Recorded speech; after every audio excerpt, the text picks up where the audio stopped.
सब धर्म समभाव, सबके बीच में समन्वय।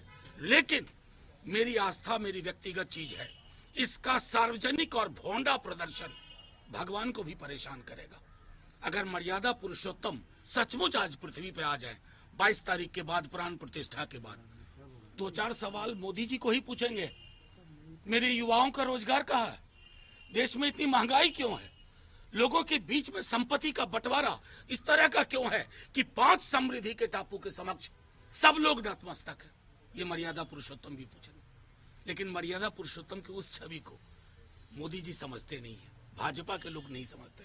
आपसे आग्रह है, आप लोग संदेश को बीजेपी की ओर से उठाने से पूर्व एक बार अपने तय में उसकी व्याख्या कर लें, उसकी परीक्षा कर लें।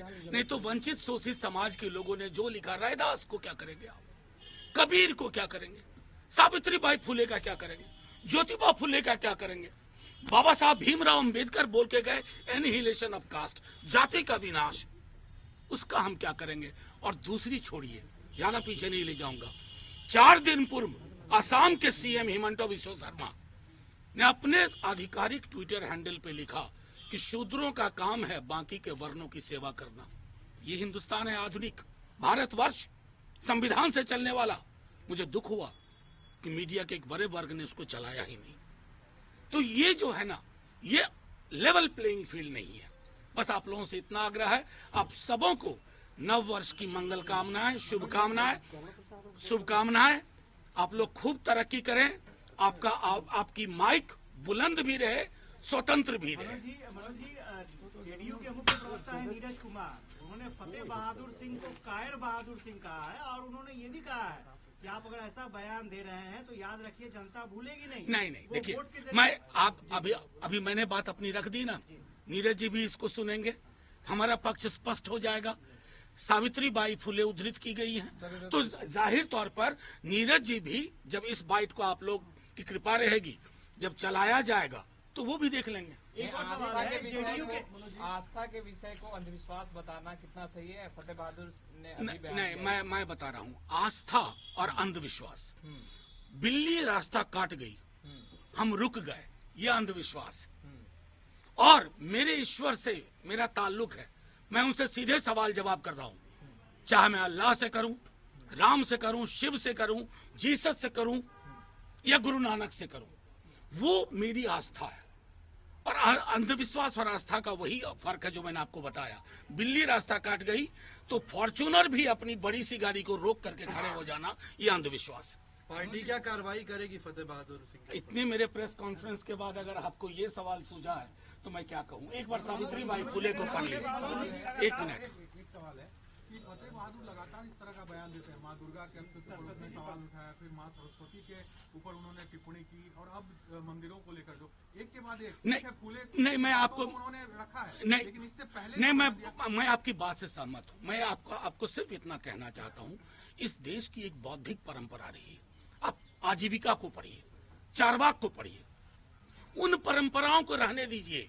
एक दल के रूप में फतेह बहादुर जी की हर बात का हम समर्थन नहीं करते हैं, लेकिन बौद्धिक परंपराओं को अगर नष्ट कर दीजिएगा ना, तो इस देश को गाजर मूली बना के हम रख देंगे। ये देश वो देश है जहां कबीर की पूजा हुई, जिसने हर धर्म को, उसके विश्वास को छील करके रख दिया।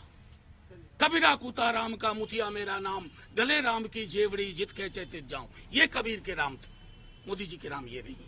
चलिए, कर्नाटक के मंत्री डी सुधाकर ने कहा कि पिछले लोकसभा के पहले पुलवामा को लेकर बीजेपी इलेक्शन में गई थी और इस बार राम भगवान को लेकर इलेक्शन में जीत गई। देखिए, मैं भगवान राम को जितना जानता हूँ, जितनी हमारी समझ है, भगवान राम को हाथ में लेते ही ना, अगर पॉलिटिकली लेंगे बीजेपी वाले, हाथ झुलस जाएंगे। मैं बता रहा हूँ, हे राम वाली मर्यादा पुरुषोत्तम की जो छवि है, जो आचरण में, व्यवहार में बीजेपी में नहीं दिखती है, वो महत्वपूर्ण है। आप लोग भी उजागर करें। कांग्रेस पे जो मीडिया है कि सर पकड़ा है, प्रधानमंत्री के साथ उनकी तस्वीरें, कई लोगों के साथ तस्वीरें हैं। मुझे बेहद खुशी है आपने ये सवाल पूछा कि प्रधानमंत्री जी के साथ तस्वीर है, लेकिन वो कुछ नहीं होगा उनको, वो उस मशीन के हिस्सा है ना जहां सफाई तुरंत 24 घंटे के अंदर कर दी जाएगी, कहा जाएगा कि इनसे कोई गलती नहीं हुई। कांग्रेस 291 सीट पे लड़ने की तैयारी कर रही है, एक महत्वपूर्ण बैठक। अरे कांग्रेस बड़ी पार्टी है। संजय सिंह है जेडीयू के एमएलसी, उन्होंने कहा है कि इंडिया गठबंधन अब तैयारी कब करेगी? एनडीए के लोग तैयारी में सब तैयारी हो रही है। इस प्रेस कॉन्फ्रेंस की बात जाने दीजिए। मैं साथियों आप लोगों के समक्ष ये बहुत शॉर्ट नोटिस पे आप लोगों को बुलाना पड़ा। मैं कुछ बातें रखूंगा, उसके बाद आप स्वतंत्र हैं कि आप जो भी सवाल पूछना चाहें, क्योंकि हमारी प्रेस कॉन्फ्रेंस भाजपा की प्रेस कॉन्फ्रेंस की तरह नहीं होती है जहां एकालाप होता है, यहां अंतरालाप होगा। तो उस दृष्टिकोण से मैं कहता हूं अभी बीते एक हफ्ते से आप सब ने देखा होगा साथियों, पूरे देश में और कोई मुद्दा नहीं था। एक मनगढ़ंत मुद्दे के आधार पर महागठबंधन की सरकार प्रतिदिन गिराई जा रही थी। लोगों के बीच में मतभेद मनभेद बताया जाया करता था और एक पार्टी की अंदरूनी बदलाव को राष्ट्रीय स्तर पर ले जाकर के यूं बताया गया कि छीका टूटेगा, किसके भाग से पता नहीं। खैर उस पर सब पर विराम लगा दिया माननीय मुख्यमंत्री जी ने, निवर्तमान अध्यक्ष जदयू ने और हमारे नेता तेजस्वी जी ने।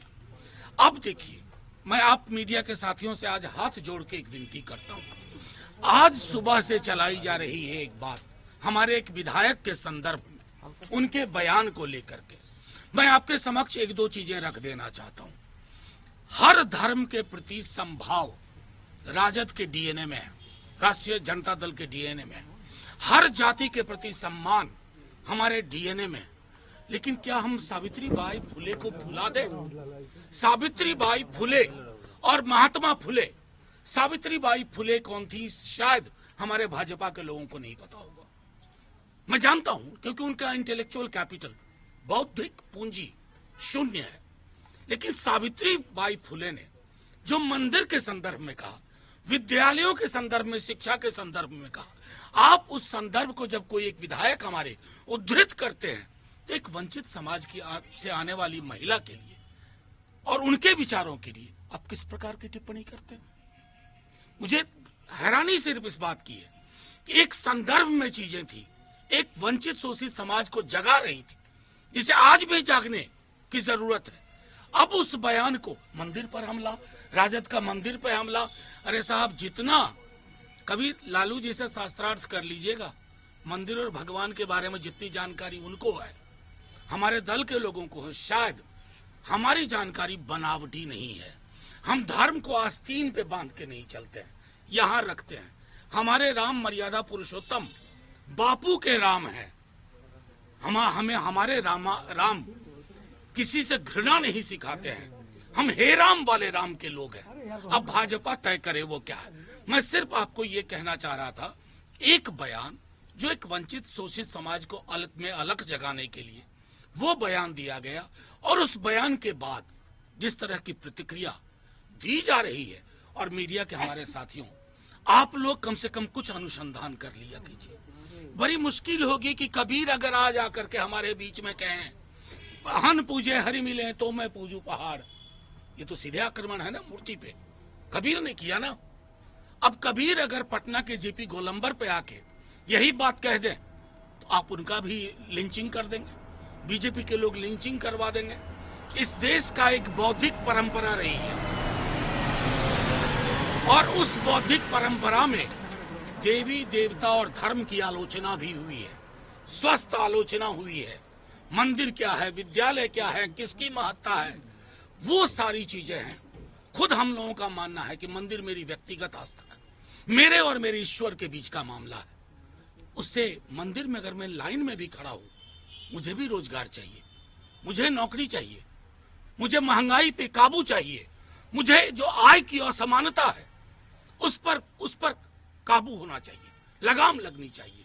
उन सवालों को अगर सावित्री बाई फुले के माध्यम से कोई उद्धृत करता है, कहां का बना दिया आपने इस देश को। महासागर वाला चरित्र था इस देश का, आपने तो इसको तालाब की तरह गदला बनाने की कोशिश कर डाली। तो मैं आप लोगों से यह आग्रह करूंगा कि राजद का पक्ष स्पष्ट है, सर्वधर्म समभाव, सबके बीच में समन्वय। लेकिन मेरी आस्था मेरी व्यक्तिगत चीज है, इसका सार्वजनिक और भोंडा प्रदर्शन भगवान को भी परेशान करेगा। अगर मर्यादा पुरुषोत्तम सचमुच आज पृथ्वी पे आ जाए 22 तारीख के बाद, प्राण प्रतिष्ठा के बाद, 2-4 सवाल मोदी जी को ही पूछेंगे। मेरे युवाओं का रोजगार कहाँ है? देश में इतनी महंगाई क्यों है?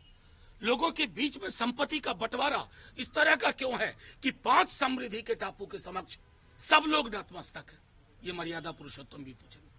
लेकिन मर्यादा पुरुषोत्तम की उस छवि को मोदी जी समझते नहीं है, भाजपा के लोग नहीं समझते।